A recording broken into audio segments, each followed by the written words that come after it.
စီပေါမလားလို့ထီလဲထိုးလာတယ်ဒီတို့နဲ့ပြင်းလို့လုံးမလုံးချင်လို့ကော်ဖီတော့တောက်တယ်ကော်ဖီတော့တောက်တာကတော့ဘယ်မှာလဲဆိုတော့ရင်းနှီးအလကားရတဲ့ဆိုင်ကိုသွားမှာ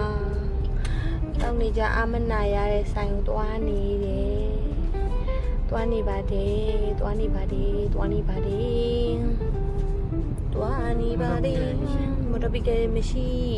ရှင်းလင်းတယ်အလုံးရှင်းလင်းနေပါတယ်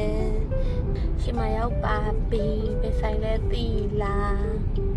ရှိမဆိုရင်ရောက်ပြီပဲဆိုင်လဲတီလာအခရပါရောက်ပါပြီကဲတော့လေအဲ့ဒါကော်ဖီကမနက်ကလည်းတောက်ပြီးပါတိတ်တောင်မကြသေးဘူးပြင်းလို့ဆိုပြီးတော့လေကိုယ်လိုက်ပို့ပါဆိုပြီးတော့ထပ်ပြီးတော့ထွက်လာပြီးတော့ရင်းနှီးလည်းတောက်ချင်တယ်ရင်းနှီးကိုလည်းအဲ့လိုမတ်ခွက်ကြီးနဲ့လေအားပါတောက်ပြီးတော့လေအလေးလိုက်ချင်တာကော်ဖီကဘယ်လောက်ထိတောက်လဲဆိုအရန်တောက်လုံးလို့လေအရန်လူရအောင်ပြောရကော်ဖီကိုနင် drip ချိတ်ထားပါလားဆိုပြီးပြောရတဲ့အထိအောင်တောက်တယ်ကော်ဖီကိုဘလိုနေနေတောက်တယ်အဲ့ဒါ financial freedom ဖြစ်တဲ့တနေ့ကြလို့ရှင်ကော်ဖီဆိုင်လေးဖွင့်မယ်နာမည်ကို coffee drip လို့နာမည်ပေးမယ်နာမည်လေးလှလာ bye bye